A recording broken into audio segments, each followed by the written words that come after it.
back to another episode of the Man Up Podcast. It's episode 31. Today I'm joined by my boy Jordan, back for another episode. What you looking like that for, Jaedon, before I even start? Why are you looking crazy? Man up. I thought it was next man. Next man. Oh, same thing. Next man up. I'm still getting getting. into the flow of it because this, we just change our name, so I gotta still get to the flow of it of saying that every episode. But this episode 31.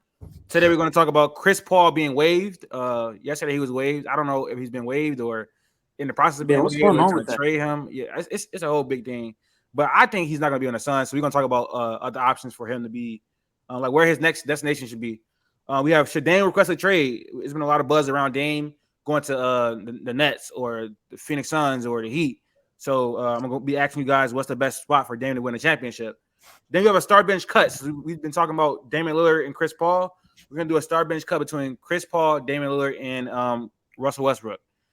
And then we have a mock draft. We're going to be doing drafting the lottery. We're going to be doing a full mock draft later on, close to the draft. I think it's like 14 days left, like exactly 2 weeks, I want to say, until the draft. So before, like probably a week before, we're going to do a full mock. And then we have game 4 predictions for the NBA Finals. The Nuggets are up 2-1 right now.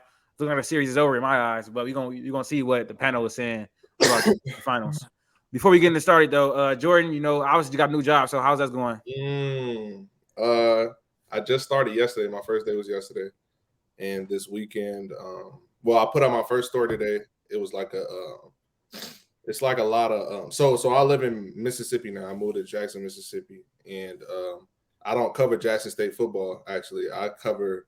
For now, I'm doing like a bunch of like feature stories on just the area because Southern Miss is playing in they're in the Super Regional right now to get into the College World Series this weekend, and which is like a 3-game series, a best of 3.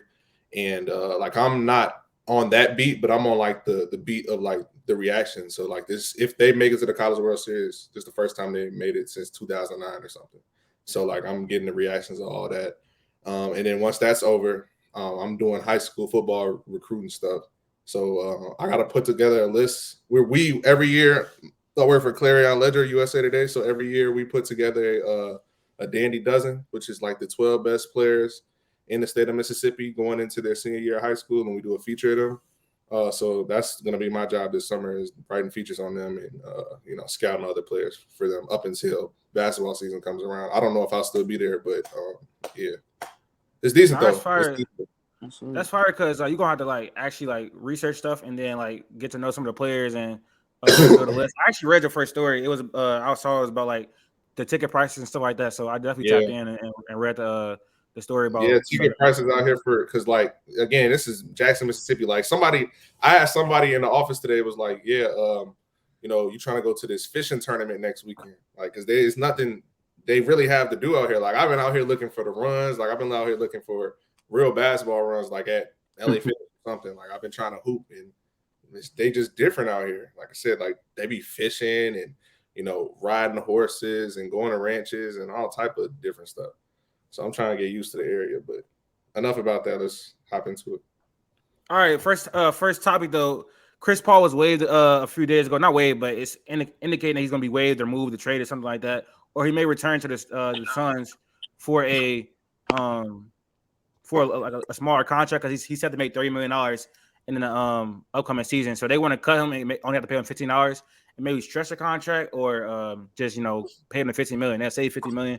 The Suns have a very weak roster, so they need to obviously upgrade that bench, and they can't do that when you got DeAndre Ayton, KD, and D Book making $30+ million. D Book closer to 40, KD closer to 40. And then you got CB3, who was pretty injury prone at this point, older in his career, 38 years old. Can't have him that type of player making $30 million. That was one of the problems with the Lakers to begin the season. But what team would you like to see Chris Paul on next season? Phoenix Suns. Phoenix Suns, why? Bro, I don't think there's a better spot for him. I feel like he's at a good spot. It's just the whole money thing. I mean, this is definitely not the CP3 of old. He's not knocking down the mid-range shot at a high clip that he used to. He's not this point guard that we used to claim him to be. But I still feel like he's a decent enough playmaker.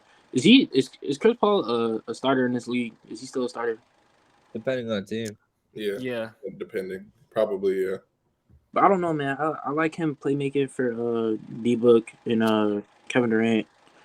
You bring him back, pay him less money, you get more role players, and it'll be fine. But yeah, he's making too much money this late in his career. But I like the fit. I don't think it's a bad fit. You know what I'm gonna say? I think he should go.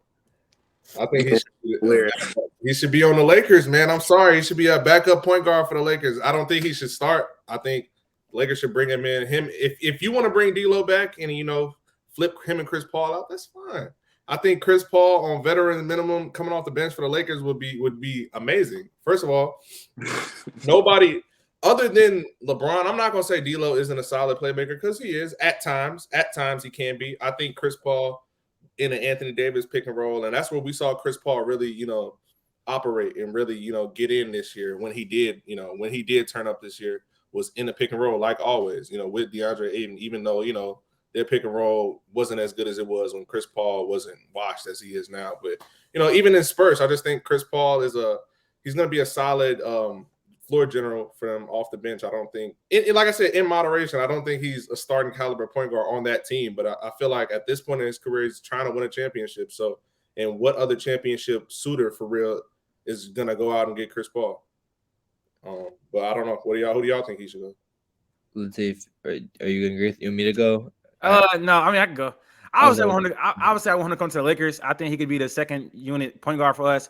And in clutch time, he can be the starting point guard in clutch time. He's one of the best, clutch players in recent memory, especially in the playoffs. I think he can, come in and start for us in the clutch, like last 5 minutes, can be that floor general when things are getting crazy and hectic. He can slow the offense down, get us into our sets, get Anthony Davis the ball. So if he wants to come on the vet minimum, I'll take him.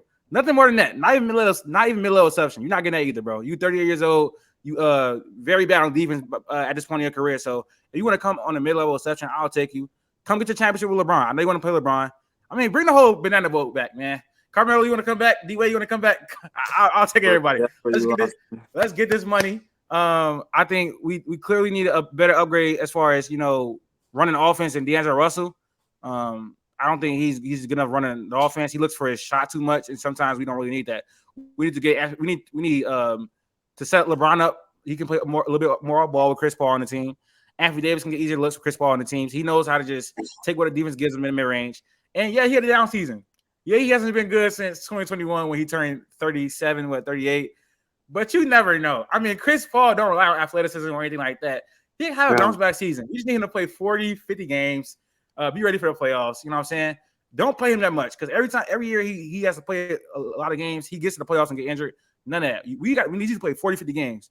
You just you're gonna be resting a lot of games. We can low manage you, and then you can be our X factor in the playoffs. CP3. So yeah, I would love to see CP3 on the Lakers, but for the sake of just saying something different, also I see like San Antonio. Having someone to get Victor easy. I like that option. Pay him a little bit. They got a lot of cap space. I don't think it's realistic. I don't think it's realistic at all. He said he wants to compete for a championship for 7 more years. So that's delusional, brother. You're 38. I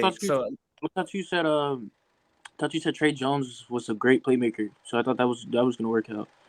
Trey Jones is a backup point guard. But listen, you just said CP on a certain team. On a Spurs, he would definitely start. And, having someone like that as a veteran leader where a team with all young players, I'm going to get into this later when I talk about Chris Paul as far as the start bench cut. But everywhere he goes in a regular season, it strikes gold. Like, he improves the team everywhere he goes, whether that's on the Hornets, whether that's the Thunder, whether that's the Rockets, whether that's the Suns. Clippers as well. So, yeah, I think I won't like that fit too much. Also, I think, like people said, Memphis, but that don't really make sense. I was watching FS1 earlier.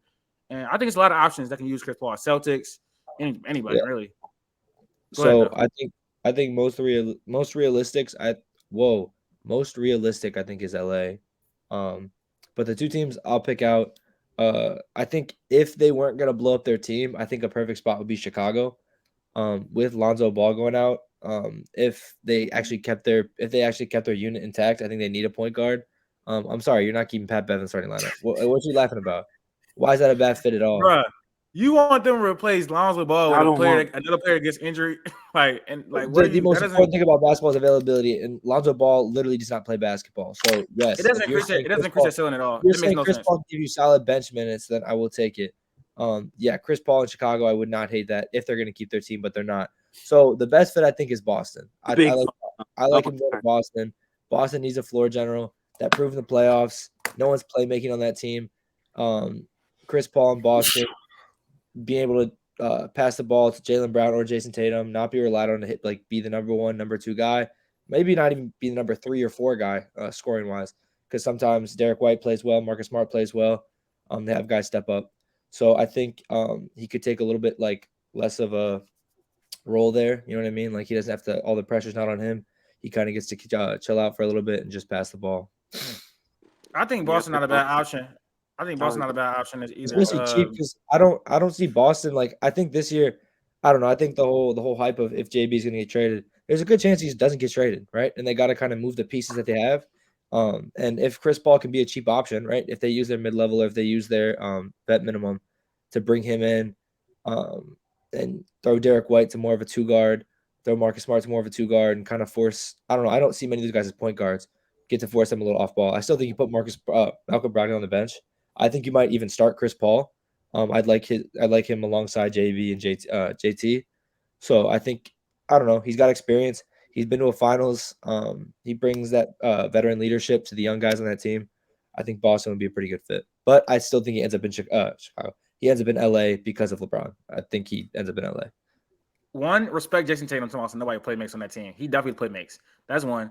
2, I like the fit, but I saw Colin Cowherd. I think he posed the question: would you trade Marcus Smart to Phoenix and then you trade Chris Paul to the Suns? I mean, Chris Paul to the Celtics. How much better than Chris Paul for Marcus Smart? How much money are you paying Chris Paul though in this scenario? Because getting Marcus Smart's contract off your books is not bad, but if you're taking in a fat Chris Paul contract, I don't want that. It's $15 million. It's partially guaranteed. Yeah, it's $15 million. They can CP3s. Yeah, it's partially guaranteed. Yeah, I don't know how. What they waived him, so his contract is $15 million, or is getting $15 million. They haven't waived him yet. They haven't technically waived him yet, but if they waive him, they only have to pay him $15 million. The Suns will owe him $15 million. He can go sign wherever he wants for whatever mid-level exception, veteran minimum, whatever. Okay. Correct. What does this mean for the Suns though? As far as their future at point guard, I think they definitely need I feel Jaedon when he said this low key the best option for CP3, one of the better options for CP3 is the Suns, and one of the best options for the Suns is CP3. How are they going, especially with the amount of money they have? Who are they really going to go out and get that's going to be upgrade than CP3 with the amount of money they have? Just the amount of money they have. So who would they even go get? What does it mean for the Suns if they waive him and move away from him? Who are they going to go get to be a point guard? I think this trade was more of an indication that they're going to trade DeAndre Ayton too, because like you said, if they do end up nobody wants to take Chris Paul, well, you're not just going to cut him, just to cut your losses. I mean, his contract again is going to go down. No. If you cut him, I think if you cut him, it's only going to be $15 million on the books for Chris Paul. So if he stays on the team, I think it still might be 30. I'm not sure. No. They can resign him to a different contract, a lower contract. Yeah, okay. They can resign him, right? And then they would have $15 million left over.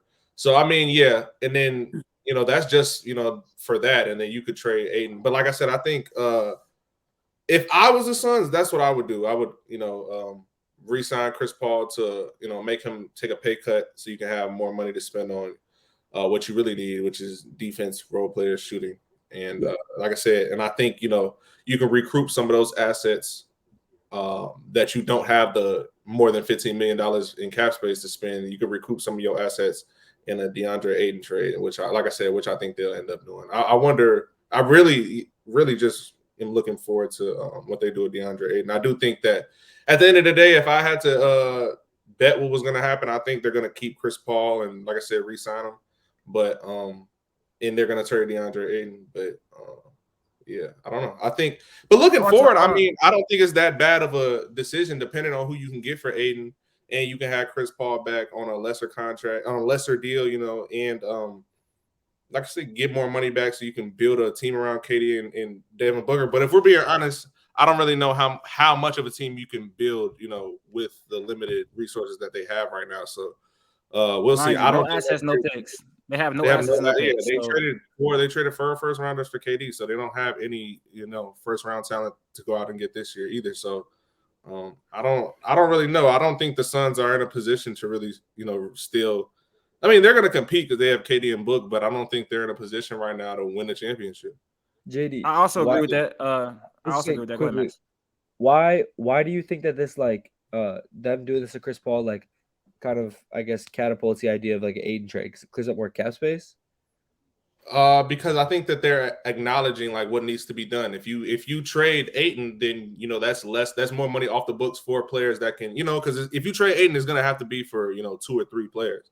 So I'm saying, in keeping Chris Paul, I don't think that they're just trying to play with house money and $15 million. I think that's just gonna be something else so they can go maybe splash another big, signing for a role player. So I don't know. I just feel like the assets that you can get from a DeAndre Ayton deal would make up for this Chris Paul, them having to split his contract. Well, having him to re-sign and, get his partially guaranteed money, because at the end of the day, Chris Paul going to be on a dead cap. It's going to be $15 million on dead cap for Chris Paul if you sign him. If you cut him and then re-sign him anyway, on top of the money you're going to be giving him. So, but yeah, that's why I feel like, they're going to trade. But I think I've been seeing float around that they may trade DeAndre Ayton to the Pacers for Miles Turner and Buddy Hield.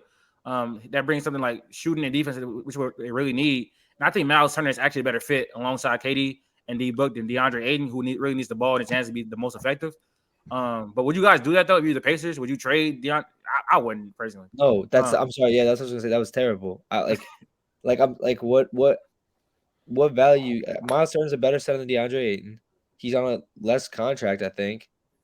You could probably get a first for. Are you just doing straight 2 for 1? I was about to say you have to throw some other type picks, of. And they don't have many picks. Yeah. There's no way that Indiana. I feel like Indiana got better deals for both those guys at the deadline and last year, and they're just gonna let it. You know what I mean? I get. But they did want DeAndre Ayton initially last offseason. They were ready to sign him to a $30 million contract. Yeah, but I don't think that's they want him so bad that they're trading away I don't know, those they're pretty valuable pieces. Buddy Hield's valuable to a lot of different teams because he can shoot the ball very well. Miles Turner's a stretch 5. They're 2 very valuable pieces to the majority of teams in the league. LA wanted them. Just championship. LA was in that conversation for a while, but they're they could be big pieces on a championship caliber team. They are very big role players. So I don't think I don't think DeAndre Ayton's worth that at the current state, right? I don't think. I think you can get more players trading them individually than you could for DeAndre Ayton straight up. So I think you need picks on top, and Phoenix doesn't have many. Oh, I saw some. I saw some earlier. My bad. This gonna be the last thing we talk about Chris Paul, but I saw this earlier. I found this dude that he went to Morehouse and he's like a journalist. He graduated this year. But he said he's from Philly. He said he think that the CP3 should go to Philly and then back up Tyrese Maxey because he saw what he did with Shai Gilgeous-Alexander. And he feels like he could be that type of leader for Tyrese Maxey and help him take another step in his game. That's not bad. Him replacing James Harden and then backing up Tyrese Maxey. I don't think James Harden is going to be on the Sixers, bro. You don't think he is? No, I say backing up Tyrese Maxey. Oh, no, I don't think Chris Paul would do that either. I mean, he said he wants to compete for a championship, and I think I don't think without Harden the Sixers are competing for a championship. But I think they'll bring in somebody. If they let Harden go, Harden go. Who they get? Who could they bring in? They can get a more balanced roster with the money he's getting. I was gonna say, I feel like I think Maxey needs a little bit more developing, but Tyrese Maxey's he played well in the play. He had some bright spots. I think if you is Tyrese Maxey a number 2 yet though? Oh no. I still don't even know if Embiid's a number 1 right now for a championship caliber team. So that's what I'm saying. You're not gonna. I don't think Harden's the thing that pushes you over the edge. So I think they the whole Fred VanVleet, that ideas came around because Nick Nurse. I think he'd be good, but obviously it's not going to push you over the edge of a championship. I think if they become players in a Dame trade, in a Pascal Siakam trade, some of these big time guys, I think it's a different story. Jay, why you start smiling like that when he said that? You're mortgaging your whole future. They're trading too much of their depth that they don't already have for these guys. So they're in a tough spot. But I think Chris Paul. I like the Chris Paul development. I think it could be good. Yeah, I like the idea too. I just wanted to get y'all thoughts on that before we moved on. But moving on to another point guard that's in their late 30s, well, not late 30s, but aging by the day. Dame. Should Dame request a trade? I'm gonna start with Jaedon on this one. Should Damian Lillard request a trade? And if he does, what team should he go to? Yes, bro. He definitely should. First off, I don't know why we keep. I don't say why, but I'm glad that you pointed out that this dude Dame is aging. How old is he? Like 30, 32, 33? He'll be 33 next year. Yeah, bro. He's getting older. I feel like a good spot for Dame is the Heat, man. I feel like the Heat is the perfect spot for him. The Heat need a scorer. They need somebody to rely on scoring. They have the defense in a way. They don't really have size. It takes a lot off Jimmy Butler. Jimmy Butler can finally go into that second star spot. Have Bam as your 3. Yeah, Dame's just gonna fix a lot of the scoring woes, and then you have a lot of good role players. Of course, you're probably gonna have to give some people up, stuff of that nature. But I don't know. I just feel like he fixes a lot of the Heat's woes. So I feel like a good spot for him is the Miami Heat. You think they championship contenders with Dame, Bam, and Jimmy, and then now I did a mock trade like a few days ago once the news came out.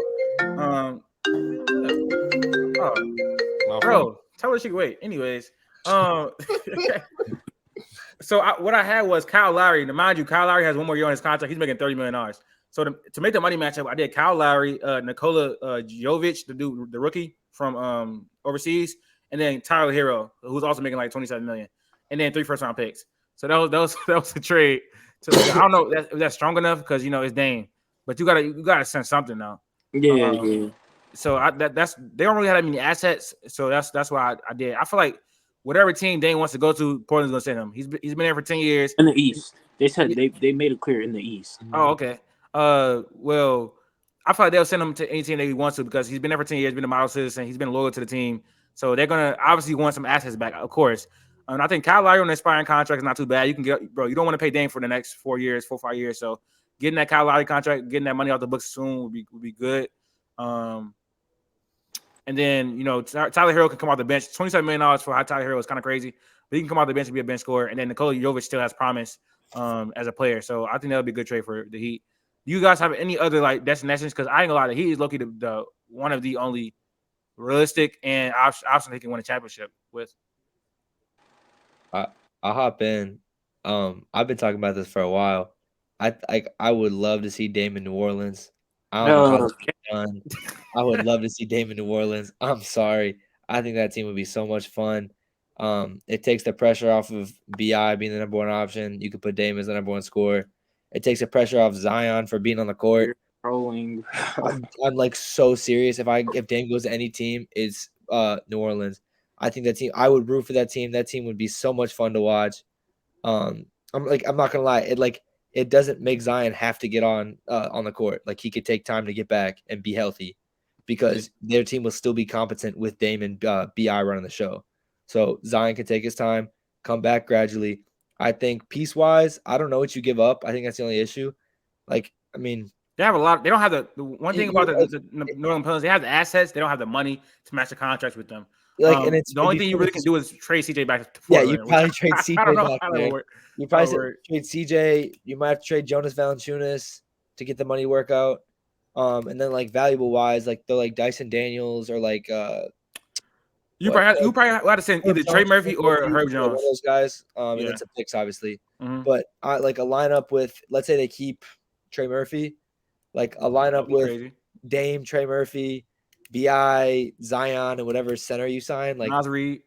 Yeah, that's such a fun team. That's small as hell. That's small. Cool, man. Like it's such a fun basketball team. I'm sorry. Like fun. Do you want to have fun or do you want to win, buddy? I'm sorry. That team is low-key better than the Heat team. I'm sorry. No, a healthy Pelicans with Dame, I think, is better than the Heat team. You can't say that about everybody. I don't think that's a better. I don't think that's better. How's that a better team? Jimmy is better than Zion, and Jimmy is better than Here we go. So Brandon Ingram is a top 20 player. I say top 25 player. What's Zion? Zion is a when healthy, top 10, top 15. Then you add Dame. Dame is like what, top 10, top 15.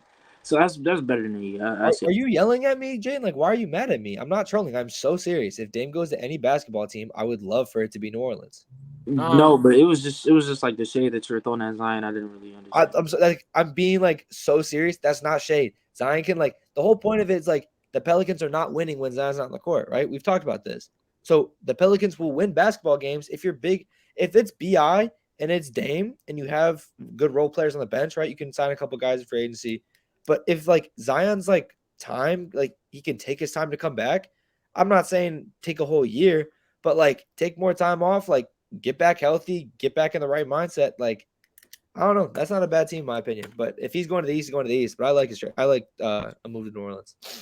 I think he should go to the Celtics. Even though I've seen today, he said personally, like he doesn't want to go to the Celtics, which doesn't make sense because either one of the teams is going to be either the Celtics, the Heat, or like the Nets or something. But I think he should go to the Celtics. I feel because I have a trade. I think Marcus Smart, Malcolm Brogdon, Grant Williams, and 2 firsts would probably be enough. So you're not trading JB. You're not trading Jaylen Brown. I feel like that's the whole rumor is that Jaylen Brown would be part of the trade. But that wouldn't make sense, though. Well, let me not say it wouldn't make sense. I just feel like that wouldn't be what's best. Like, I understand that's probably what the Trailblazers want. I don't think the Celtics. Would the Trailblazers take another offer if JB's not in the deal? I mean, I think that like that offer that I just said right there is probably, if we're being honest, if we look around our landscape of teams that can actually get him, I think that the Celtics offer is the best one you can get.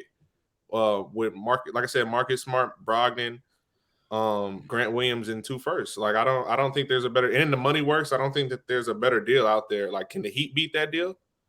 Can the Nets beat that deal? No. I mean, they have Cam Johnson. That's the biggest player. In that's what I'm saying. So I think at the end of the day, and like we all know, I think the general manager is going to rock with Dame. He's going to mess with Dame and send him to wherever he wants to be sent. But I also think that's just the best deal that they can get back anyway to recoup for that. Because like I said, who's really realistically, especially because Dame just signed that extension, who else can really pay him that much money? Or like who can really trade all their assets away or trade huge chunks of their roster away without still being able to pay him? So I think the Celtics are the best move. It would be the best fit. We finally give JB and JT, the point guard that they need at times. And while also we know Tatum is struggling, is a inconsistent, one option. Like during the regular season, he's consistent, but come playoff time, we know how he can be. So I think, him and Dame being able to play off each other, and then Jaylen Brown finally can I feel like that's the best role he could possibly be in, is in that, third score role, especially with the gravity that's going to come with the Dame, and Jaylen Brown can really start to get off and get into his bag. So I think that big three can be formed, especially because you still have Tatum just signed his extension, but Jaylen Brown hasn't signed his extension yet. So I don't know how the new CBA works, and I'm sure they're probably going to have to go over. That's going to be one. That's going to be a top-heavy team like a motherfucker. That's one. Yeah, Two, I don't know how they're going to make that money work. They're going to exceed the cap rate. Yeah, that's going to be crazy. You probably got to cut Al Horford's contract too. You got to do something with that because then he still get paid a lot. But if you got Derek White coming off your bench, you guys still got Peyton Pritchard, Robert Williams going to start. Peyton Pritchard probably going. Peyton Pritchard going to trade. It's a pretty skinny team, but like top heavy. Like I think starting 5 is the best in the East. But yeah, you definitely got to add depth. But I think players will want to go to that kind of team. That's like. You know what I mean? Like, it'd be good. Defensively, they still got Gallinari and Yeah, Gallo was injured. Defensively, I need JB to take a step up though. He was good last year, bad this year. He needs to take a step up this year. He was good. He was great last year. I think if you put him in that third scoring role, he can focus more on defense. And I think Ime really instilled that defensive mindset in his head as well. I think the Celtics is a good option as well. I just think it's kind of unrealistic. So I'm not gonna give any of my take on where they should go. I think all 3 of you guys gave good options. So in terms of posting and TikTok and stuff like that, I'm just going to push you guys. That was great options from all you guys. But the Celtics one is, I don't know how they're going to make that money work, especially since JB is literally eligible for a contract right now. Jay, you here? Because I'm going to move on to the star bench cut. We got to get everybody in here. What is he doing? All right. Star bench cut. So, we've been talking about these 2 point guards. We're going to throw Russell Westbrook in there because especially since we don't know where he's going to go. In this upcoming offseason, he's also an aging point guard, and he's kind of in that same mode of Dame, CP3, who CP3 is a lot older than him, was drafted a lot earlier than them, but he's still looking like kind of in a similar regard as far as point guards, because none of them have rings. That's the one common factor for both all 3 point guards. So we're gonna do a start bench cut. The players are gonna be Damian Lillard, Chris Paul, and Russell Westbrook. So give me your star bench cut. I'll start it off. I'll start Russell Westbrook. I'll bench CP3, and I'll cut Dame Lillard. I think Dame's got the worst track record to show for it. Sorry, Dame's got the worst. As far as all-time guards go, I rank Russ the best. He had the best prime, in my opinion. CP3, as you said, is a floor raiser on every single team he's been to. I don't really know what Dame's done. Everything Dame's done, both other guys have done. Russell with MVP. I'm biased, I guess, because I'm a Thunder fan, but I definitely think Russ had the best peak out of all of them. Yeah, I don't think it's that tough, I guess. Go ahead. Go ahead, You want me? Okay. By the way, Jay, we're gonna start bench cut. I know you. Yeah, I heard. Okay. For me, I'm gonna start CP3. He's a floor raiser on every team he goes to. He has 7 all defensive teams, 7 all defensive first teams. That's very underrated when we talk about CP3. Nobody talks about that. 7 all defensive first teams. He's multiple assist champ. One of the best passers in our generation. One of the best passers ever. Every team he goes to, they have a career season in the regular season. They have a career in the regular season. Like he's a ceiling raiser. Whatever team he can go to, he increases what team, like the amount the team can be in the regular season. I'm gonna. Okay, my bad. So okay, did I already say my whole 3? You just said you're starting CP3. That's it. Okay, I'm gonna start CP3. I'm gonna bench Russ, and I'm gonna cut Dame. I'm benching Russ because he has the MVP at his peak. He was probably the best player on his list, but his career at the peak is better than Dame's. For Dame getting cut, it's just like he hasn't really done much as far as accolades. Accolades in his career are really lacking.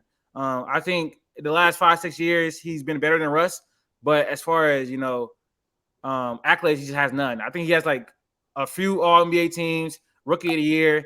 He took the Portland Trail Blazers to the Western Conference Finals, but he got swept. So it's like he hasn't really done much. The Western Conference Finals doesn't matter. Yeah, but he not as a number one though.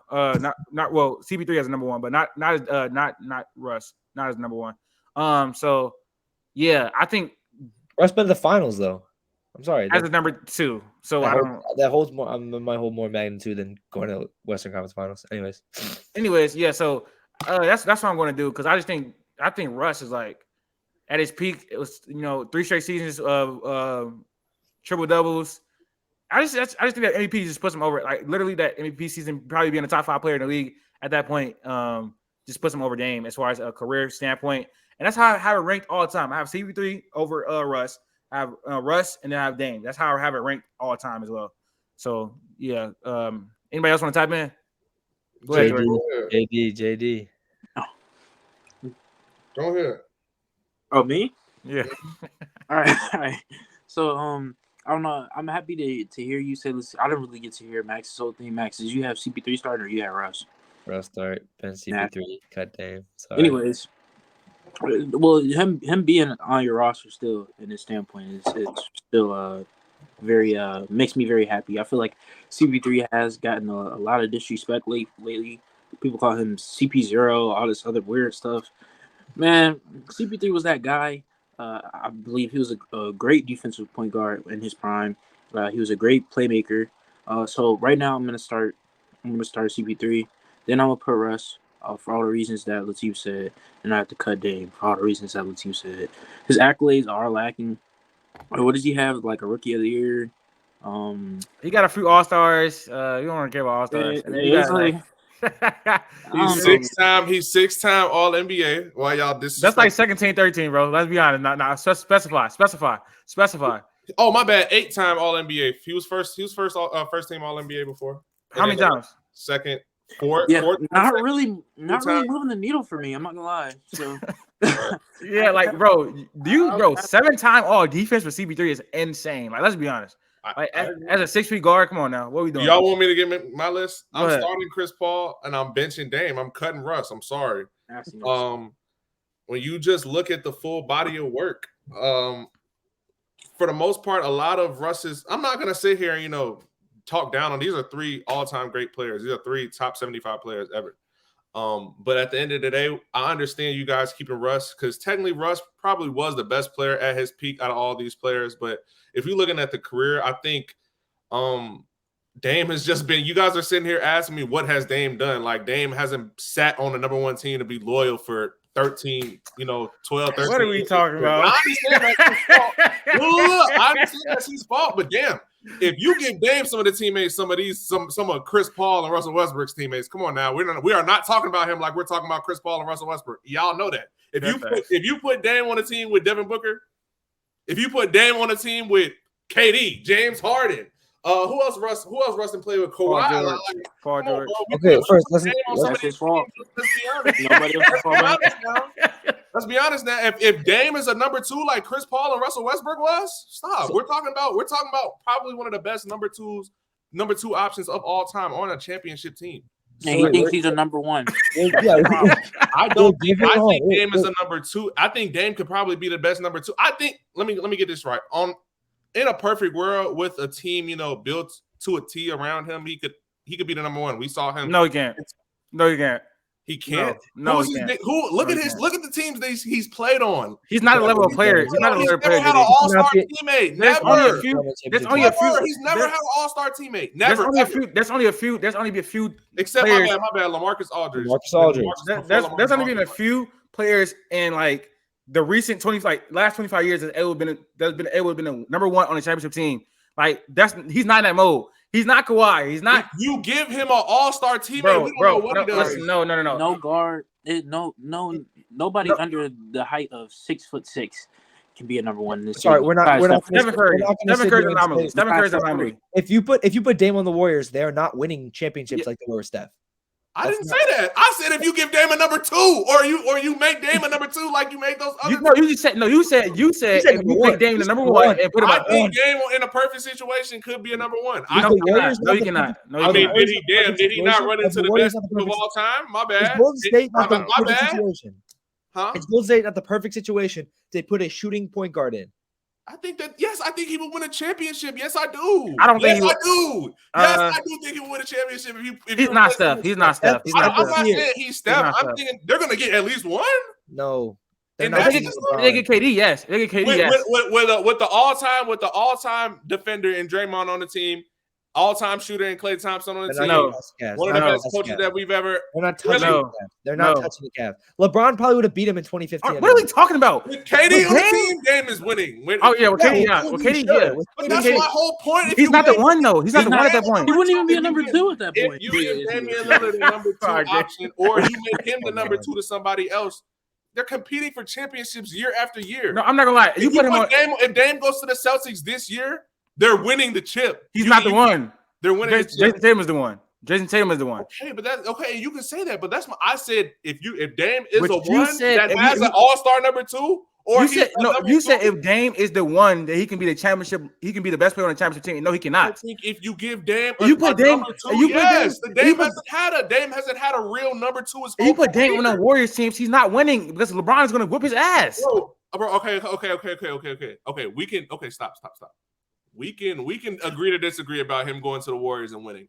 I'm saying if you give Dame the same situations that Russ and Chris Paul have been on, Probably. Yeah. On Thunder, yeah.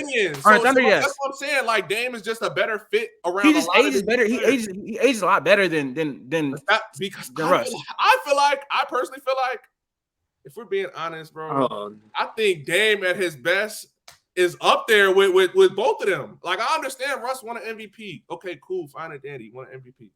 Got you. Because that's to his skill set. We know the motor that he has. We know what his skill set is. He tapped into his skill set on the ultimate level. Fine. Who's better at basketball? Prime Russell Westbrook or prime Damian Lillard? Who's better at basketball? I was gonna bring that up. Who's better at basketball? Answer. Everybody. We're talking about. I think he's talking about a skill standpoint. He's talking about a skill standpoint. I would have to take Dame. I'm not even saying skill. I'm just, who would you rather have? Who would you rather have? Prime Russ or prime Dame? Russ. I agree with Latif. Russ. Listen, like, he's a better defender than Dame. He's a better playmaker than Dame. He's a better rebounder than Dame. Like, what are we talking about? 26. Russ's MVP year, like, solos any year Dame had. I'm like, there's no year that, like. I mean, yeah. Russ's MVP year solos. I mean, like, yeah. Russ's peak. His peak was better than Dame's, and I get we're talking like whatever him now. I'm not counting him now. I'm talking about his prime. Russ's prime was better than Dame's prime. Russ had a bad team, Bro, and people Dame call him a is- stat Dame filler. We is- being whatever. honest. Dame We is being just honest. Dame is If we just being too honest- elite of a scorer, bro. If we're being honest, I'm sorry. If I'm we sorry. being honest, if we really being honest, the only thing that Dame does better than Russ is shoot the ball. If we really being honest, He scores the ball better than Dame. I mean, Russ. Everybody scores the ball now. Everybody scores the ball now.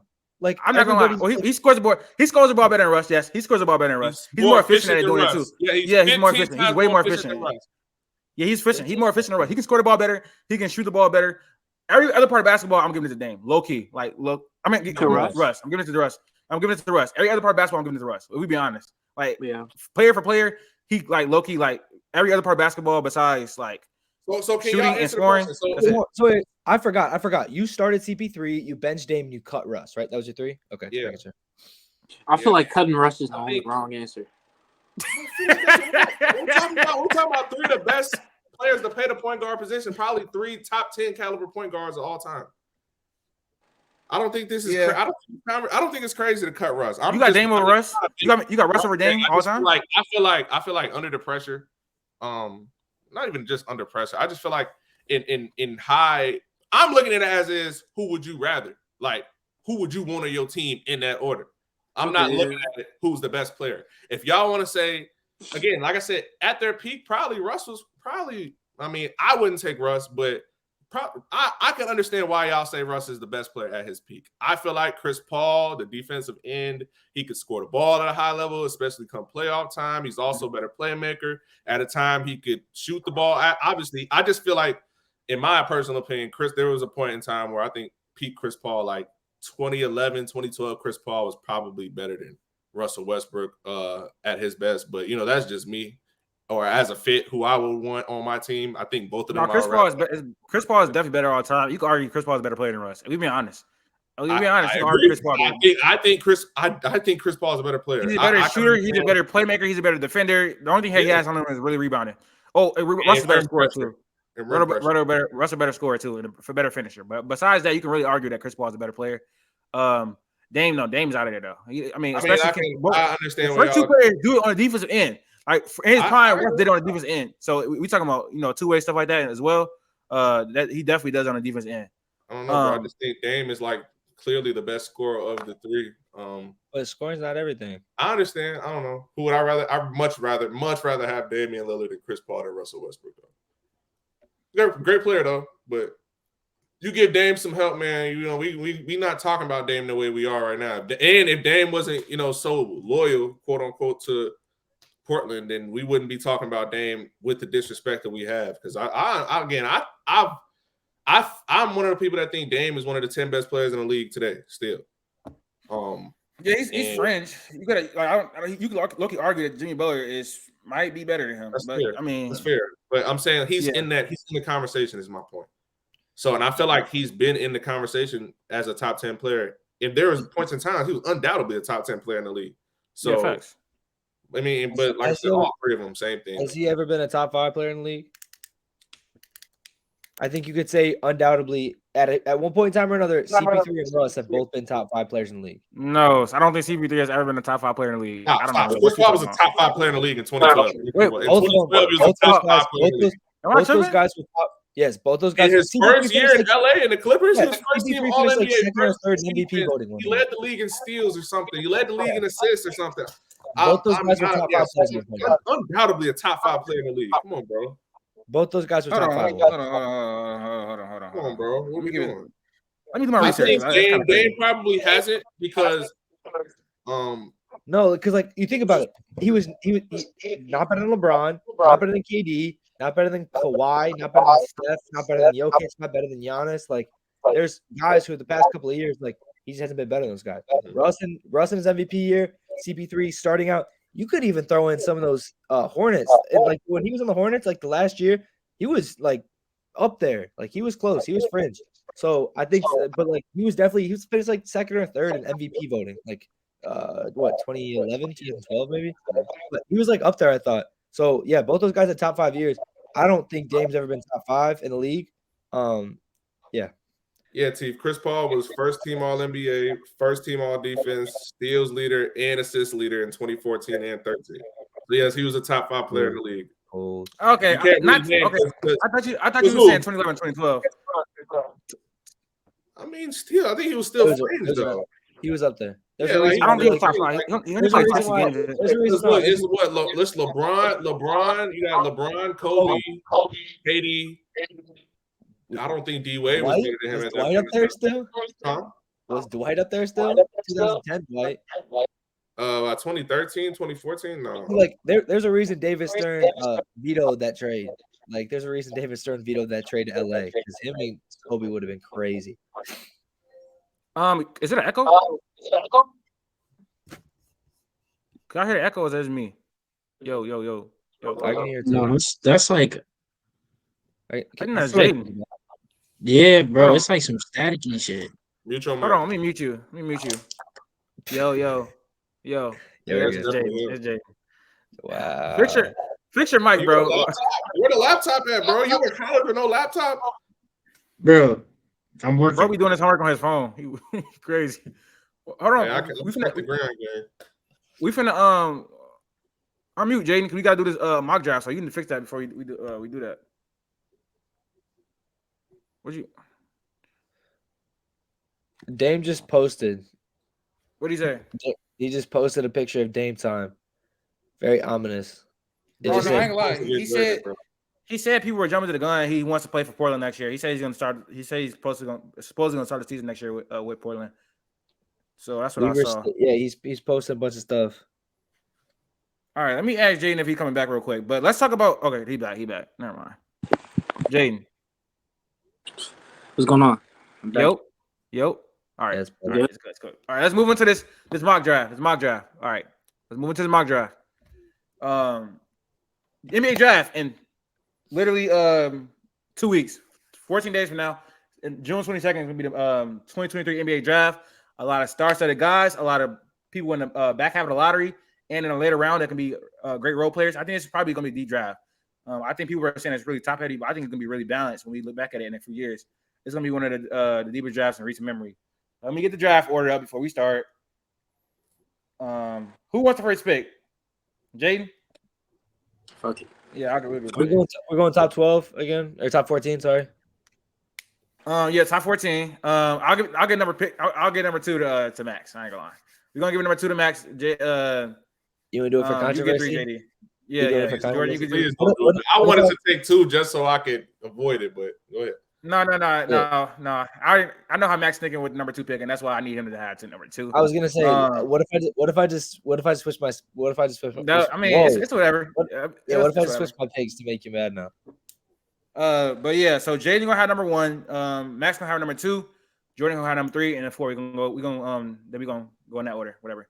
So go ahead, Jaden, whenever you're ready. All right. With the first pick, the San Antonio Spurs are selecting Wemby. Surefire. Really not much to say about that. I think we already covered this, even though you didn't put it out, but yeah. I mean, it's really nothing you gotta say. Generational prospect, best prospect we've seen since LeBron James. Elite rim protector.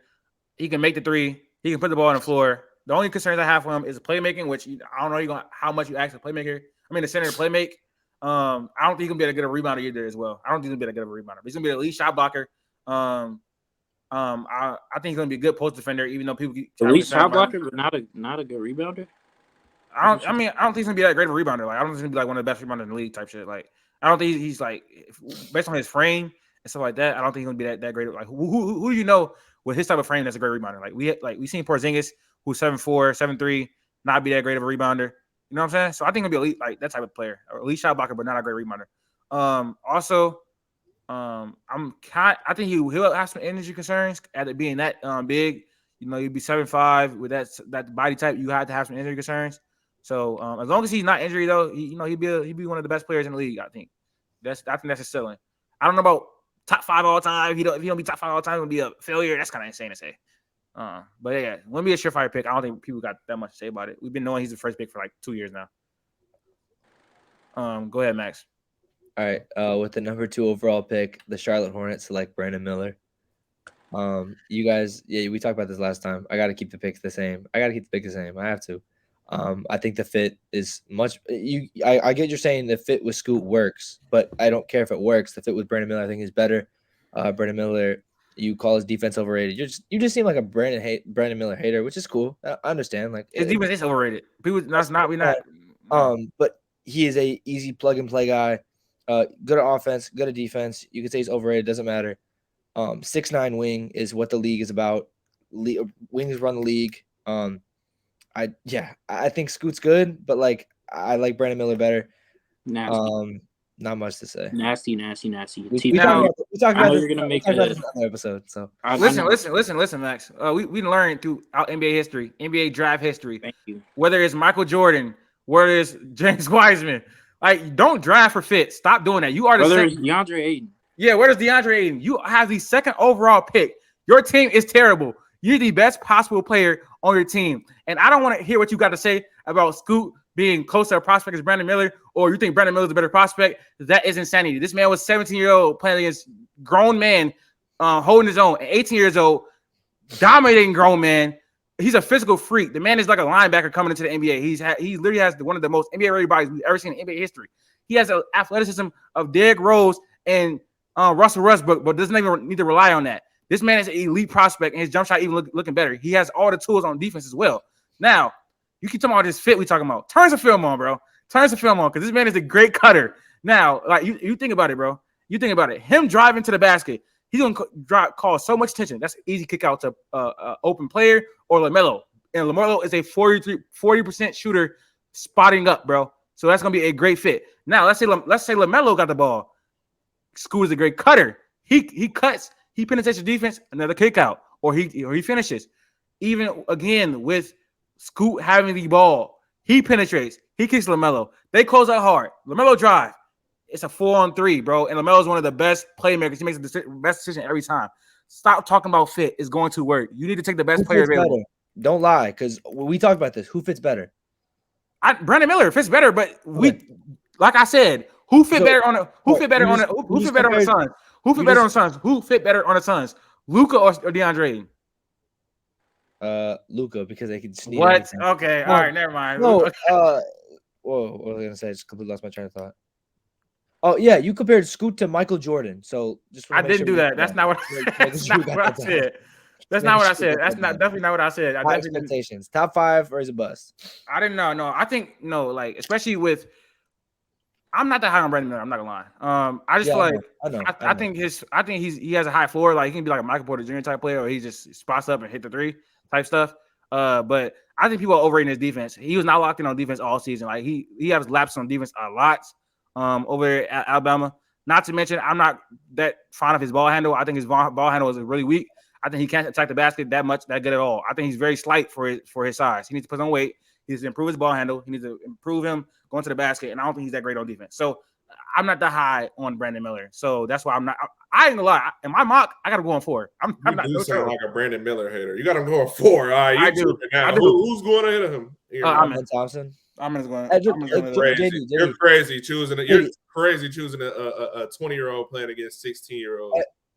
Brody, do you know Brandon Miller is also 20? So I don't know what we're talking about right now. He's playing against grown men, though. Let's stop pushing that narrative, because when Amin Thompson and Oscar Thompson went overseas, they played well. Stop pushing that narrative, Jordan. Bro, it's not a good narrative. What did Brandon Miller shoot from 3 this year?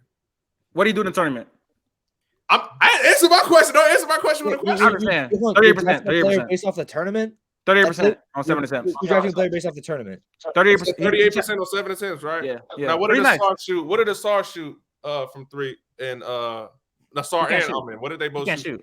He can't shoot. He can't shoot. I never said he can't shoot, but he does everything else. You can argue that he does everything else better than Brandon Miller. Yes or no? Who, Alman? Yes. I think as far as playmaking better, defense is better, attacking the rim better. Am I lying? Defense, sure. Attacking the rim, sure. I think Brandon Miller has a better in between game though. Like, Amin can get to the rim, probably, but I think Brandon Miller can finish. Obviously, not above the rim as great as Amin or Asor can, but I feel like he can somewhat finish at a decent clip, bro. But stop. You for real think Amin's a better prospect than Brandon Miller? You're a real Brandon Miller hater. No. I think he definitely is a better prospect. I have him going 3 because I think Portland could like him. Like watching the draft process, I think Portland like him a lot. You didn't see their workouts and stuff like that. I think they like him a lot. I'm sure they like him. Yeah, so I think they may go 3. I think he may fall to 4 to the Rockets. Honestly. So Max had the second pick. It's on you, Jordan, at 3. All right, with the number 3 pick in the 2013. Well, my bad. With the number 3 pick in the 2023 NBA draft, the Portland Trailblazers are gonna select Scoot Henderson and trade Damian Lillard. Great pick. He shouldn't be there at 3, but you know what I'm saying. Yeah, he shouldn't be there at 3. But if he does fall to 3, I think this is the perfect situation for the Blazers to finally get rid of Dame.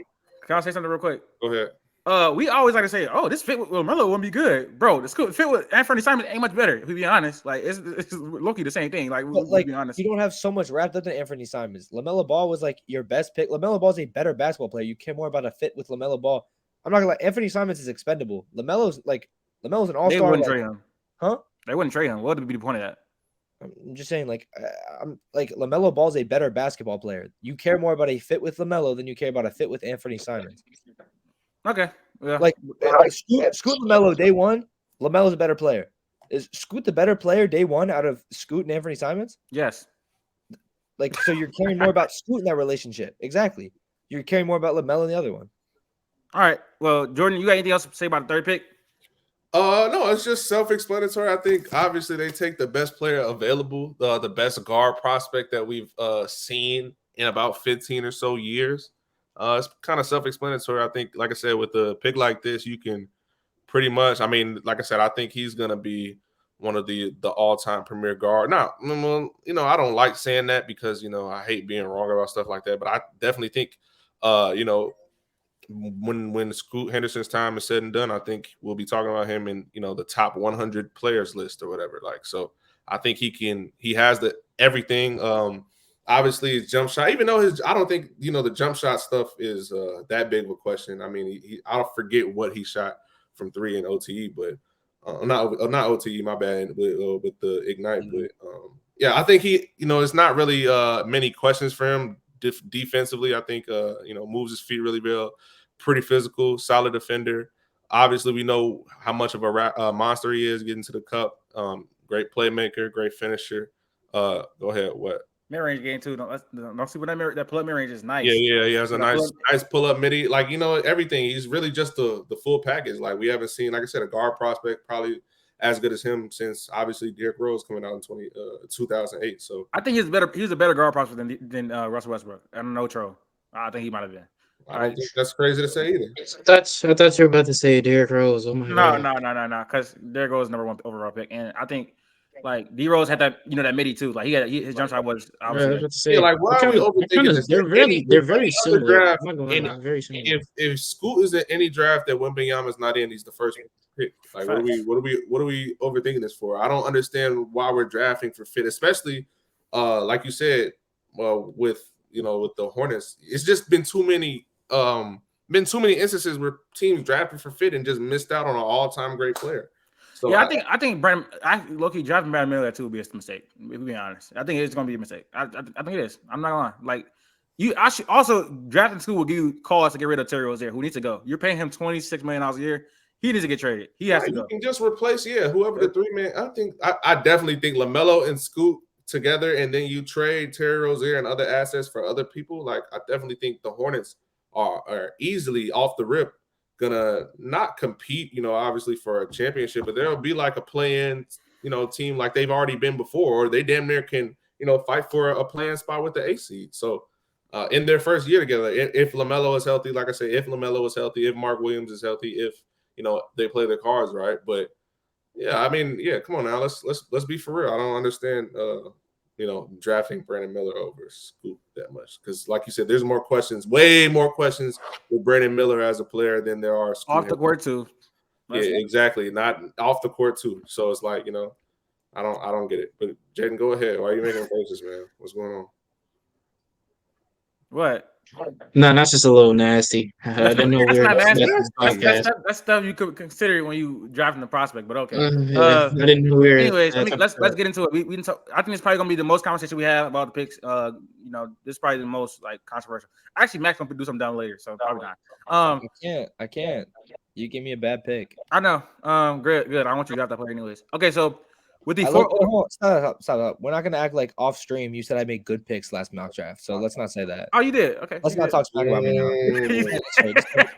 All this for show. Should be like, all right. let's just appreciate that. Thank you very much. Anyways, with the 4th overall pick, the Rockets select Amen Thompson. Obviously, I mean, he probably should have went higher, but great fit. I think it's gonna be a little weird with Sengun and Amen on the same court because both of them can't really space the floor. But I think he can create opportunities for Jabari Smith, Tari Eason, Jalen Green. If they can learn to become a spot-up players, he'd be very good attacking the rim, playing defense. It was exactly what they need. Defense was terrible last year. The rim pressure wasn't that good. He doesn't help the spacing, but I think Amen Thompson is the correct prospect. He has a very high ceiling. I don't think that's been talked about a lot. Yeah, so that's a pretty easy pick for me. I think Jaden is at number 5. Yeah, Jaden. Hey, Yep. Jalen put the chippy noise on the board. Anyways, is myself still echoing? A little bit, but it's better now. That's not bad. All right. With the 5th pick, the Detroit Pistons select Cam Whitmore, and I think I picked him. I think I had him going to Detroit last mock draft. Did I not? You had him going to Pacers because you had 7. But I mean that's a great pick. That's a great pick, Jaden. Great fit. Yeah. You get K back. Jaden Ivey looked very promising, and now you have Cam Whitmore, very big guy. Pause. I feel like he has a lot of defensive potential. Yeah, I mean, there's not really too much to say. I feel this is a good spot for Cam Whitmore. Yeah, very good. He's gonna be a very good defender. He is also a great attacker of the basket. He can also space the floor. So I think he feels every single need the Pistons need. Some people in here will say they need a 4, but I mean they do need a 4. So, but he can play the 3, fill out that wing spot. They can find a 4 in free agency or anything like that. 5th pick is that Jordan? I mean 6th pick. 6th pick is gonna be Jordan. No, it's me. Yeah, it's me. Let me just make sure.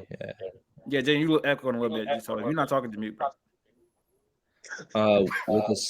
With the 6th overall pick, the Orlando Magic select Ausar Thompson. Yeah, I don't know. It's like pretty chalk. I think best off the board right now. I think you need some guard play, subbing for Gary Harris. They got a lot of point guards, but 2 guards. I don't think you want Cole Anthony or anyone starting really at 2. So I think putting Ausar in there with Markelle Fultz, learn on the bench, whatever. But I think I like him more than Anthony Black right now. So. Why do you like him more than Anthony Black? Anthony Black's good defensively, right? Like he's tall, he's good defensively. I guess like the shooting's an issue, but I like the upside. I think both Thompson twins have pretty high upside. I don't think like Anthony Black is like a finished product at all, but I think the upside can be really interesting. I don't think Markelle Fultz is this dynamic player. I think if you can actually get a dynamic wing and put him alongside Paolo, I think that could be pretty good. They have shooting pieces like Franz. I think Paolo's shooting will come. Wendell, what did Wendell shoot? Wendell shot pretty decent from the 3. Am I tripping or no? Yeah, I mean, I think Wendell Carter is 35 for 34. It's not terrible. Markelle is not really whatever from the 3. So Ausar can't space the floor with his front court. But I don't know. I think Anthony Black, again, you can make fun of me for it, but just draft for highest potential possible right now. I think he's got the highest potential possible right now. We doing it at 6. Okay. Yeah, because at 2, they got the player with the highest potential. Okay. Yeah. I mean, I would have dropped Anthony Black, obviously, but Ausar is a great pick too. I'm not gonna lie, he is. Wait, hold on. Again, why would you say? Why are you gonna lie? Because in our last mock draft, you picked Ausar at 6. I know, but I would, I have a mock draft also with Anthony Black. I have a few mock drafts. That's so weird, man. This isn't a fantasy football team, man. Come on. You got one mock draft. Picks. But do you not see my tweet where I said you don't be on Twitter? Never mind. I'll be on Twitter at all. Yeah, okay. Jordan, I think having Markelle off the bench is pretty nasty. I'm gonna lie. I didn't say Markelle off the bench. I said Markelle. I'm talking about Latif. Latif having Markel as your sixth man with an unproven Anthony Black is insane. But I like Anthony Black as a prospect. I think he has, again, defensive potential. He's a big guard. What is he, like 6'8"? Yeah. Yeah, and he's a great playmaker. Cool, but you're gonna have to earn your spot, buddy. Especially after the year that Markel Fultz had. Yeah, I don't know. That's pretty nasty to me. The year that Markel Fultz had, or he was good. Or yeah, were you not high on him? Were you not high on him this whole year? Markel Fultz, yeah, I was. So you're gonna demote him to 6 man Yeah, after being so high on him? Max.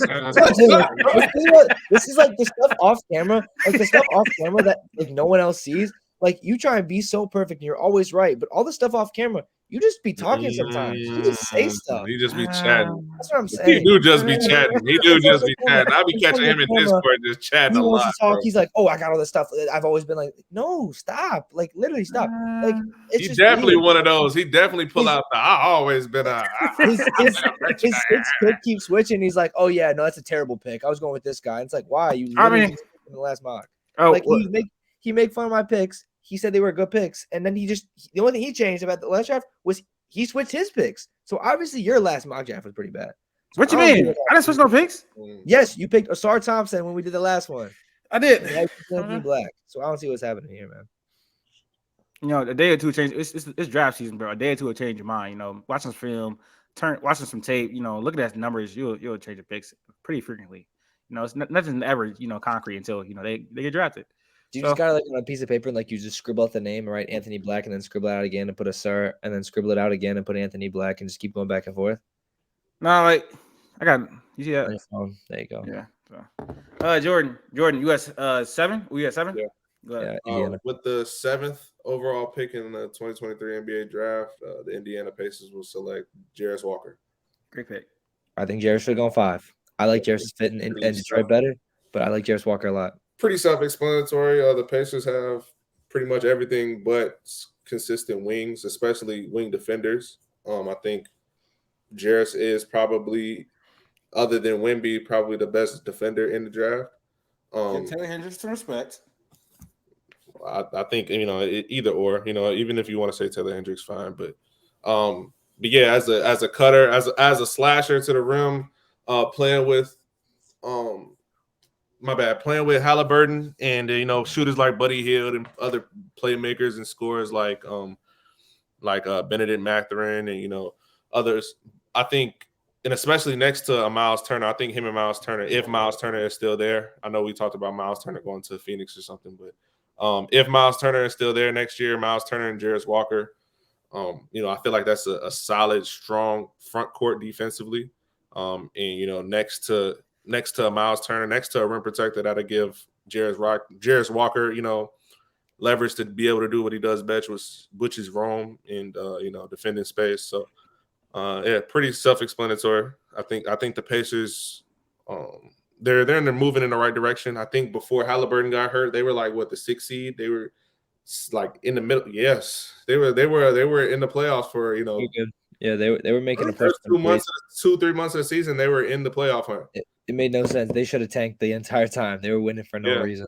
They were winning games. When Halliburton was in the lineup, they were winning games. They were pretty. I think with Halliburton in the lineup, I think they're probably above 500. They probably had above 500 records with him. But yeah. So I think you round him out with that team. You start off Halliburton. Does Buddy Hield still start at the 2? Yeah. Yeah, Buddy at the 2. Maybe Buddy's at the 3. I think they had Nemhard at the 2. They were playing small. I was checking. They have a lot of all they need is wing depth, really consistent wing depth. So, I think Jarris Walker is the perfect fit for that team. I don't think you guys would disagree. If they look out and get Asar, that would be amazing. If he fell to 7 and they got him. If they got who? Asar. Oh, if he fell to 7 and they got Asar, that would be great because it'd be the win that they need. With the 8th overall pick, the Washington Wizards select Anthony Black. The point guard that they need, a pass on defense, 6'8", long wingspan, great in transition. I think he wasn't able to get to the basket enough at Arkansas because they just didn't have the spacing around him that he needed to thrive. But I think he's a great attacker of the basket. His form is pretty nice. His mechanics are pretty nice. So I think he can actually improve as a shooter. But he's a great playmaker. He like takes advantage of mismatches a lot. He's a big guard, and you can put him next to Bradley Beal if you want to keep him. I don't think he really fits the time. I don't even know what the Wizards are doing, honestly. But what about Johnny Davis? Brother? You gonna draft him? I'm You not gonna gonna draft lie. him for Johnny Davis? Yeah, that's fine. Yeah, I'm drafting him. Not Johnny Davis has not shown a damn thing. My brother was trash in the summer league. He was trash on the Wizards, so I don't even know. They're gonna have to chalk it up as a mixed pick. So drafted a point guard, but he's a combo guard too, so you can put him at the 1 or 2. But I would have him at the 1.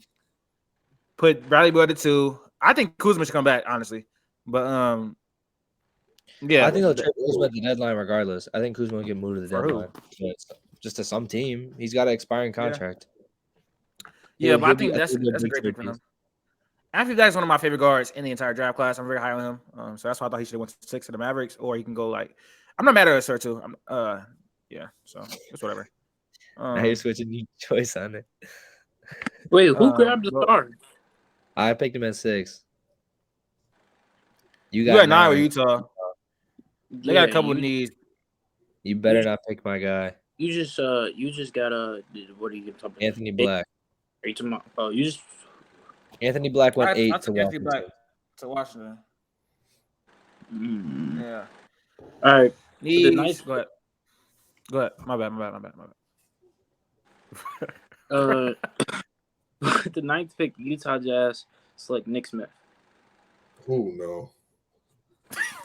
Oh no. I mean, how's that bad? That's pretty high. That's pretty high. Oh no. Oh no. It was. There's For so me- many better players on the board. For me, Not so many, but you know what I mean. For me, it was between Nick Smith. Well, you already got you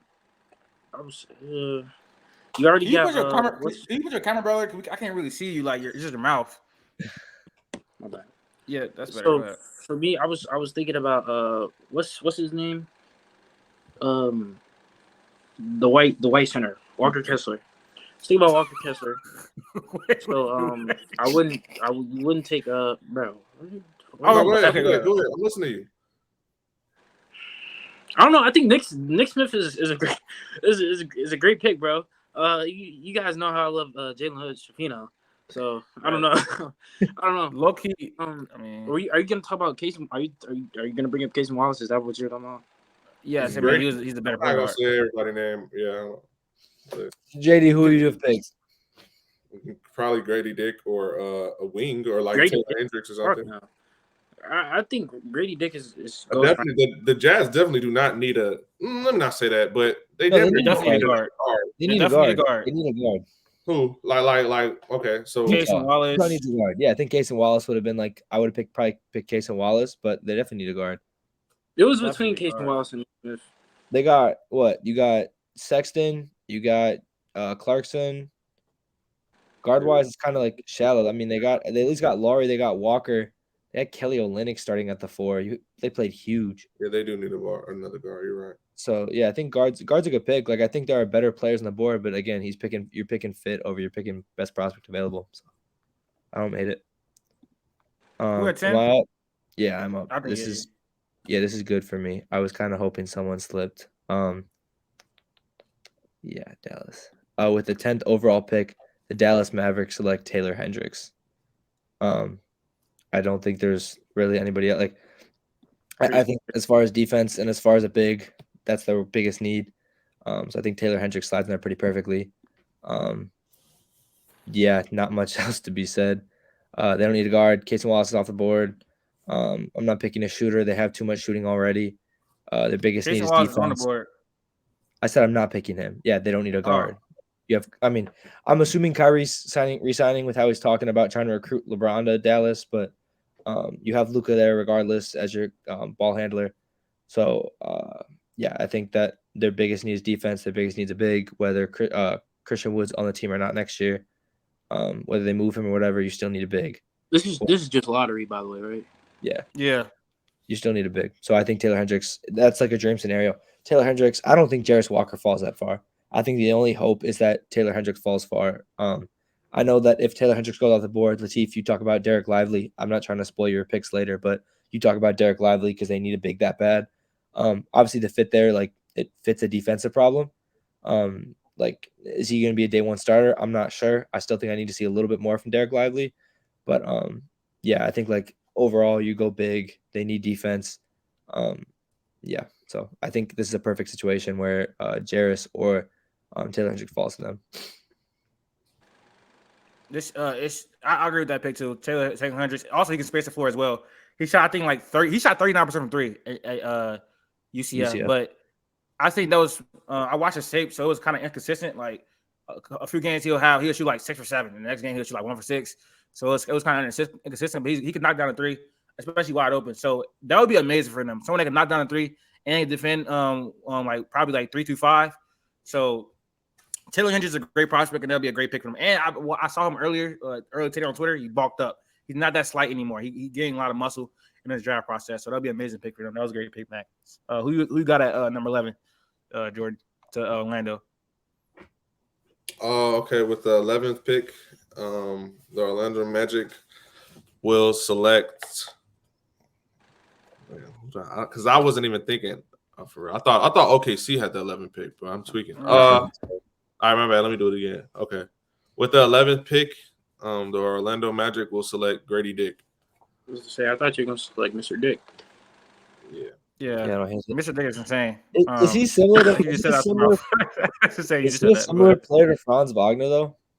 Yeah, no. I mean that's what I mean. I was gonna say Lively, but they don't need the only position I could say that they need is wing. I think bench scoring is a big part of it. Like I think they're similar players, but I think that if you could have someone come off the bench who can shoot the basketball, it's huge. So I like the pick. Yeah, their wing depth. I think they have obviously guard depth is not. They do not need any more guards. They add big men. I feel like it was Wendell Carter and who's the backup now. But again, I think they can just go out and sign a veteran. But I think Grady Dick is just too good of a fit as far as, like you said, off the bench scoring and wing depth in general. Like he could end up potentially becoming that starting 3-man that they need. So depending on whatever going on with Jonathan Isaac, if he ever gets back healthy. But I want Grady to fall to 12. I want the Thunder to get Grady Dick. So if I thought I had OKC, I was gonna say Grady for them too. I hope you could have him in the starting lineup instead of Jalen Williams, or whoa, which one? Not J-Dub, the other one. Okay. But I mean J-Dub. When Chet comes back. Yeah, it would be. It would be. Latif, you got 12. You got 12. You got 12, right, Latif? I'm not taking. I know I'm taking, but yeah. Yeah, I know. Wait. So regardless, I mean they're not gonna get both, but yeah, Shea, Giddey, J-Dub, Grady, and Chet. That'd be good. Because you have defense. You have defense. Grady's not play defense. Is it crazy to say two very good defensive pieces? I'm still I don't know about Chet yet. I don't know what he's gonna do. Do you see that picture? Like they're saying he's putting on muscle. He looks the same. He looks the exact same. Looks the exact same. I don't like how you're not high on Chet, bro. I'm high on Chet, bro. I hope he succeeds. He don't need to do much. He don't got to be much, bro. I'm gonna keep pushing that. Yes, bro. We need a big. He's our only big on our roster. I know. I'm saying when I say he don't need to do much, like as far as rookies, let's be honest, bro. As far as rookies in the last like 15 years, he has like the lowest amount of pressure ever. Like all he needs to do is come in and block shots, hit the 3. He don't got to put the ball on the floor that much. He can just pick and roll, pick and pop with Shea, who's a great playmaker. Like, what are we doing, bro? He don't need to do that much. He don't have to do the biggest issue. No. The biggest issue in our playing game was that Jalen Williams was getting killed because he was short. He wasn't doing anything, right? We don't have many bigs on our bench. We traded Mike Muscala. Like, we don't have many people who are tall. We need Chet to play well, or we need to sign somebody. But again, this is not a. Jalen wants to be a backup center. He could be the backup power forward center. Yeah, Jalen wants to be the backup power forward. We need more bigs off the bench, period, though. So hop in. Yeah, I agree with you. That's what free agency is for, though. All right, I got number 12. 12 OKC. With the 12th overall pick, the Thunder select Derek Lively. Like you said, they need more bigs, and that's Derek Lively. So I think you can put Chet at the 4. He can space the floor, block shots, and you got Derek Lively, who's a lob threat, who can protect the paint, who's an elite rim protector, might I add. Jordan, he's developing that 3. I'm trying to tell you, he is developing that 3, bro. It's coming. You see what he was doing in high school. You seen what he was doing in AAU. It's coming, bro. I'm trying to tell you. He got a nice form for a big man. He got a nice touch for a big man. He's not going to be shooting none of those shots in the game, and he's not going to make them. I'm telling you, bro. Listen, you're gonna see. I like their live though. He's probably gonna go like 20 earlier, but he's been shooting up drive boards because of that pro day. He had a very impressive pro day. He's very athletic. He's gonna be a good lob threat. This would be the best scenario for the Thunder. Getting Derek Lively at 12, having Chet at the 4, and then you got Shea, Jalen Williams, and then Lou Dort. So that's the big depth deep. I like getting Grady. I mean, you have enough shooting. Like, I understand. I think either one, like, is a win. But I don't know. You have enough shooting, bro. I don't know. I said Lou Dort. I meant Giddy. My bad. I don't know if we have enough shooting. We have like Isaiah Joe. Yep. Isaiah Joe, the Aaron dude. What's Aaron? That Aaron dude. That's good. That Aaron dude. Aaron Wiggins. No, what is his name? Aaron Wiggins. He can shoot too. Yep. Disrespectful. That Aaron dude. Jalen Williams has knocked down 3 later in his in the rookie season. Yeah, so basically what you're telling me is that they do not have set shooting. So they definitely do not have set shooting. That's what you're telling me because you said that. But you can get later in the draft. Regardless, but if you can take an elite score now, let me take it in the draft. Do you have another pick in the first round? Yeah, late I think. Let me check. Let me look. No, we're second round. Never mind. Yeah. Well, I can get a shoot in the second round. Early second. I mean, if Imani Bates in their second round. All right, stop. I want Imani Bates. No, you don't. I promise you don't. He does nothing. He does nothing besides. Oh, okay. See. Yeah. Nah. Bro, he's not gonna be on nothing. I want Imani Bates got to go to like the Suns or something, like a team that needs scoring off. Imani Bates literally the only thing he can do in the basketball is hit tough shots inefficiently. That's literally the only thing he can do. He cannot defend. He cannot play make. He cannot attack the basket. He cannot do anything. And his handles not that good. So I'm not. No, he's no. Jaedon 13. He might not. Imani Bates might not get drafted. Honestly. Nah, he's gonna get drafted. Somebody's gonna take a chance on him. With the 13th pick, the Toronto Raptors like Cason Wallace. Cason Wallace is on the board still, right? Yes, he is. So, that's a good pick. Mr. Van Fleet is most likely not going to be a Raptor, I would assume, and I think this is just Cason Wallace is a great prospect, great defensive guard. I thought he was bigger than 6'2", 6'2.5". Man, he got a long wingspan and big hands. Yeah, so maybe that's why he seems bigger. But yeah, I got Cason Wallace, 13. Yep, he's gonna provide the defense and shooting. I think he had a 2-to-1 assist ratio in college. I think he's a much better playmaker than giving credit for. He had to run point guard for Kentucky when I think that one dude either went down or he just started playing bad. He just took over that lead point guard role. So I think he could be a lead guard in the NBA. Low key, not like high assist numbers, but like a decent playmaker. Who got 14? Is it Max? Me. I wanted Cason. Make the right decision. Kobe Buffett. No, I'm sorry, Kobe. You will not be picked. That's he will not be picked. You biased, bro. It's okay. That's fine. I think there's 3 guards who are better than him, so he will not be picked anyways. Right.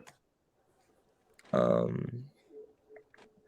didn't think you were gonna pick him, so that's nice. Go ahead get Victor teammate. I thought about Koulibaly early. No, he's been shooting up draft boards. He's been shooting up draft boards a lot. He's a unicorn, bro. Where did he come from? Huh? Jordan, bro. I'm not gonna lie. Jordan, I got Koulibaly going. Let me go look at my list, bro. Because I'm not buying that, bro. I'm not either. I keep on seeing it. People only saying that because he's playing right now. He's playing right now. He's literally playing right now. They can see him actually playing. I got Koulibaly going 24. No troll. Like this, I don't think he's gonna. Yeah, I don't think he's gonna go lottery. I've seen a few draft boards that have had him in like lower end of the lottery, like 13, 14. I don't think he's gonna go that high. I think it's just a flux. People, it's just smokescreen. All right. They're calling him a baby Giannis. Nah, he like a 6'8" point guard, but he's very long pause, and then he he's very long pause, and then he's very great. You don't have to pause it, bro. You don't have to pause it. No, double back. Yeah, you saying it twice made it. My bad. That just sound crazy coming out of my mouth. Never mind. That sound crazy too. Anyways, bro, let's go. He's great attacking the rim. He's a great cutter. He's an amazing defender. Like how y'all see him get around screens, he's amazing on defense. I like Koulibaly as a player, but in the lottery now, I think his offense game is pretty limited. He has to definitely develop as a 3-point shooter. He shot 34% from three. In certain games in like the EuroLeague, in like 27 games, he shot 60% from the free throw line or 55% or something like that. I think his overall free throw percentage is like closer to 70, but I think the sample size is pretty small, like for him to come on. I think he's just playing right now. Lakers. No, jet, bro. We can jet. Don't worry about it. We can jet. All right, amigo. Go ahead. With the 14th overall pick, the New Orleans Pelicans select Keontae George. I'm not mad at it. I really wanted to take Jordan Hawkins. I like Jordan Hawkins. He shoots the basketball very well. And you guys need a shooter. If Jordan Hawkins go to the Lakers, ooh. Yes, I think Jordan Hawkins. I think Jordan Hawkins will be one of those guys who is a great role player in the league as far as a shooter. He showcased that UConn, especially during the tournament, he played well. Shot 38%. I'm looking at your guys' roster right now. First of all, your second unit sucks, but you don't have shooting off the bench. Dyson Daniels is not shooting. Josh Richardson's not shooting. Oh, Jay. Okay, my bad. Huh? I forgot Jay's a Pelicans fan. Yeah, so he's not a Pelicans fan, but here we go. I'm not anyway, saying this is a great fit. CJ McCollum. I don't like what you just showed me in the. I can't even say postseason, but you went into the play-in game and you didn't do shit. So I think this is but damn, I keep stumbling on words. CJ McCollum is a great veteran presence. He's gonna mentor Keontae George. I feel like this is a great spot for him. And then CJ McCollum, we get you off the Pelicans. So that's perfect. I feel like this is a great fit. So we ditching CJ McCollum for Keontae George? Yeah, I'm not doing that. That's kind of a crazy statement the whole time. No, I'm saying he's gonna develop him. He's gonna help develop Keontae George. I think Keontae George is gonna be very tough. T, remember when I was very high on Keontae George? You remember that? Yeah, I do. But one thing I want to say something real quick though. The thing about the Pelicans though, I feel like they need somebody that can help them now, and I don't think Keontae George is that person that can help them now. Jordan Hawkins. Jordan Hawkins is definitely helping him now. What are we talking about? He's one of the best. I'm saying like the only other person I was really looking at here was Jordan Hawkins. Jordan Hawkins was number 2. Yeah. Like I think shooting wise, I think they go hand in hand. But I mean, he's a great movement shooter. He's year 2, so he's matured a bit more. He increased his field goal percentage and overall efficiency a lot in the second year. He's a national champion winner.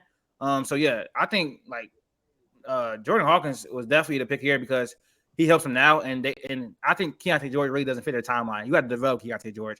He's still very raw. He still takes terrible shots. Hold on. Are we acting like they have an old team? Like Zion and BI are both very young. Like their team is a very young team. Yes, bro. But I feel like Jordan Hawkins fits the timeline more because they need someone now to contribute now. This team's gonna be a playoff team next year, probably. And they can with the right they can probably go to like I think their ceiling next year is probably like the conference finals with the Pelicans if they're healthy. They were supposed to get to that this year. No, not that. They weren't ready for that. There's too many teams. They're not ready. It's too many teams. They're not. If Zion plays, they're ceiling. I'll let you. I thought you were gonna say second round. Western Conference Finals, please stop. That's a ceiling. That's not that crazy. I don't think it is. They're not beating. They're not beating who? It's the They're not beating Denver. The Lakers, they're not beating Denver. They're not beating the Lakers. We stop putting like the Lakers in conversations they don't need to be in. Stop. Where are they? Just in the Western Conference Finals? Were they not just in the Western Conference Finals? Hey, we're not getting into that. Jaden is obviously trolling. Stop. Don't troll. You're a Pelicans fan. Please don't troll. Anyways, I was trying to be generous, but yeah, second round conference finals. Anyways, so they need something. My whole point was they need someone now. I think they're ready to compete. They're not ready to compete. They're ready to compete now. I'm going to just say it. So I would have had Kobe Buffkin. That's who I picked. Kobe Buffkin. You got to put some respect on his name, Max. Because I know you don't like him because you go to Michigan State, but he's a dog. He doesn't go to Michigan State. No, I said you go to Michigan State. That's why you don't like him because he goes to Michigan. I just don't like Jet Howard's a good scorer. Jet Howard's not a better prospect than him. I have nothing against him. I think Kobe Buffkin's better than Kobe Buffkin. I'd rather take Jalen Hood-Schifino. I'd rather take Jordan Hawkins, and I'd rather take Keontae George. Not for the Pelicans. Huh? Not for the Pelicans. Keontae George and Jordan Hawkins I both take for the Pelicans. J Hood I was thinking about, but I didn't. Like I said, I gotta make my Kobe Buffkin. I got an agenda for him because he's a great finisher at the rim, 70% at the rim as a 6'5" guard. With that build, he's only 195. Also, good 3-point shooter, good mid-range shooter. He can score off of pin down, screens, stuff like that, but he just can't like really create for himself. But he don't need to create for himself because he got Zion and he got BI creating for themselves. And also he's a great defender as well. So yeah, that's why Kobe Buffman is better than Jalen Hood as a prospect. He's better than Keontae George as a prospect. He's better than Jordan Hawkins as a prospect. Definitely not better than Jordan Hawkins. You said it yourself. He's an easier plug and play person. The biggest thing for me How is do you watch the second Kobe Buffman? Because he's the biggest plug and play person. One of the biggest. You like misspoke every single word you just said right there. He's in year 2 as well, by the way. Go ahead. Who? Kobe Buffman was a sophomore this year, so he had that experience as well. I think meant like year 2 in the draft. No. Yeah, no, I think Jordan Hawkins easy plug and play, but I think you can you not give the keys to Keontae George and he can actually not an NBA offense yet. Give him the keys. All right. Is that crazy? Yes, it is. And I'm high on Keontae George. That's one of my favorite players in the draft. But you just said give him the keys and Keontae George in the same sentence. That makes no type of sense. What keys to what? The second unit? Yep. Okay. Yeah. You got CJ starting. You're not starting him over CJ, are you? No, I'm not. All right. We had an hour and 30 minutes, and that was mock draft. I think it was pretty good. Outside of never mind. It was pretty good. It was pretty good mock draft. Last thing we got for is game 4 final predictions. The Nuggets are up 2-1 in the series, going back to Miami for game 4. So we can make these quick if you guys want to. What's your game 4 predictions? Please. First off, I think the Nuggets are going to win. But please, Nuggets, please win. Please get this over with. I'm done with this. Please. That's it. Yeah, go ahead, Max. Denver. I think that they handled it last game. I mean, like, I guess if Miami throws something else at them, good for them. Jimmy not going to show up? Huh? Jimmy not going to show up this game? No, he hasn't showed up in a few weeks. Yeah. He could show. A few weeks is crazy. Latif, the Jimmy run died in Milwaukee. I'm sorry, this Jimmy run died in Milwaukee. Thanks. Hey, you gotta tell me that's Jaedon knows right There now. we go. This Jimmy run died in Milwaukee. Maybe they get one more, but I don't think they're like it's looking really, really bleak. They probably win game 5 in Denver. I don't think you win I don't think they win another one in Denver. I think you get lucky if you win game 6, but I don't see the series going 7. I don't think it's going 6. I think the series is just pretty much not over, but I don't know. Denver it's just too much. I think Denver's going to win them all, and they're going to win game 5 on I believe it's Sunday. But I just think they're Miami. Keeps coming out and punching them in the mouth, but in the second half, Denver is probably the best second half team we've seen all playoffs. Every time, I think to count them out, I start to count them out, they always go on some lucrative run by, somebody you least expect. Like game 1, I think it was Bruce Brown. He started off the game, went on a run. Or Bruce Brown and Christian Brown. Bruce Brown and Christian Brown last game. That's what I was about to say, like Christian Brown last game. And that all is going on while Jokic and Jamal Murray are, playing some of the not even some. They're playing the best basketball of their career, en route to that. So, I don't think there's much Miami can do, to boring finals? This is a boring finals. I wouldn't call it boring because all the games have been close. If you're watching the game, just like in the Lakers series, like, you can tell who really watched the games and really didn't watch the games. Each and every single game of that Lakers-Nuggets series was close. Same thing with this game. Each and every game has been close, down to the wire. Each and every game, except last game I know they got blown out, but like I think it's different against with game 1 too, though. Huh? Game 1 game 1 was not close. Fourth quarter they got it close. But No. That you can the Nuggets. They were up. Okay. They were up by like 7 with 2 minutes left. I mean, when I say close, bro, they was up by like 15. They was up by like 15, and like for the majority of the game, bro. In game 1, yes, they came back in the third or fourth quarter. This is the same discussion I tried to say. I tried to say the game was close, and they were like, "No, it wasn't close." Crazy for it, bro. If you were watching the game, it felt like each game. No. I don't. I'm not gonna lie. No. I started watching the halftime. Each game felt like it was anybody's game. There was a point in time each game felt like I feel like game 1 and 3 was both dominated by the Nuggets, and I think game 2 was dominated by the Nuggets too until the fourth quarter. I ain't gonna lie, for every quarter but game 2, fourth quarter, the Nuggets have been a better team, honestly. In this last game, the first 2 quarters, the Nuggets were better than the Heat. With the way that yes, they won every quarter. Did they? No, it was tied after the first quarter. But they went into halftime up 5, and then in the third quarter they went up like 18, bro. Like, yeah, they dominated. They've been dominating this series, bro. People have been trying to say it's a close game. Yeah, it was close at the end. Yeah, I guess, but no, bro. I feel like the Nuggets have dominated most of the quarter. I ain't gonna lie. Yeah, call me casual. I would have rather seen the Celtics, respectfully. But hey, I don't want to see Boston succeed ever. I just don't want to see Boston success. So I would rather see Boston go out in the first round than have a. What makes you like say stuff like this? Me? Yeah, like you have like I don't like Boston. Like every Boston sports team, I just can't stand them. So the Celtics especially, I just don't like Boston. I would rather it's fun to see Miami in the finals. I would have no enjoyment seeing Boston in the finals. Yeah, I think it's fun. This ain't fun. This ain't fun for me. Which team?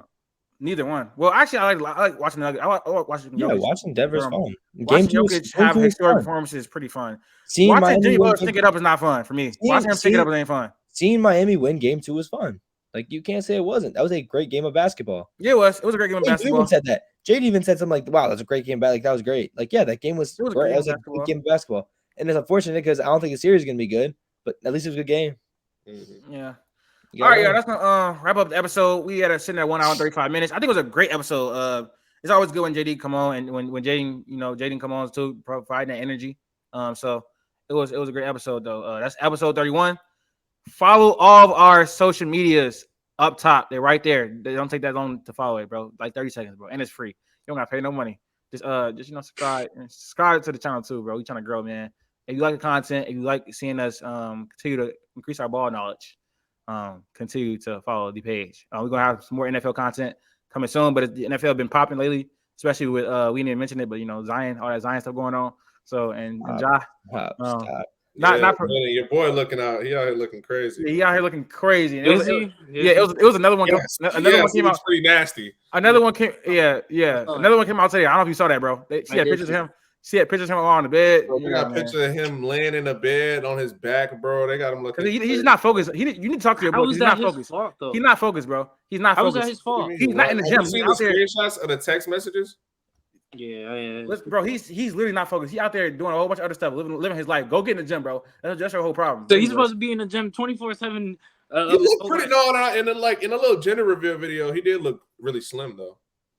Yeah. I mean, what else? He do this every year. He doing everything else, but getting in the gym, obviously. So that's just I'm not gonna touch too deep on that. That's not our content. But for the outro, I just briefly mentioned it. But yeah, man. Buns and guns.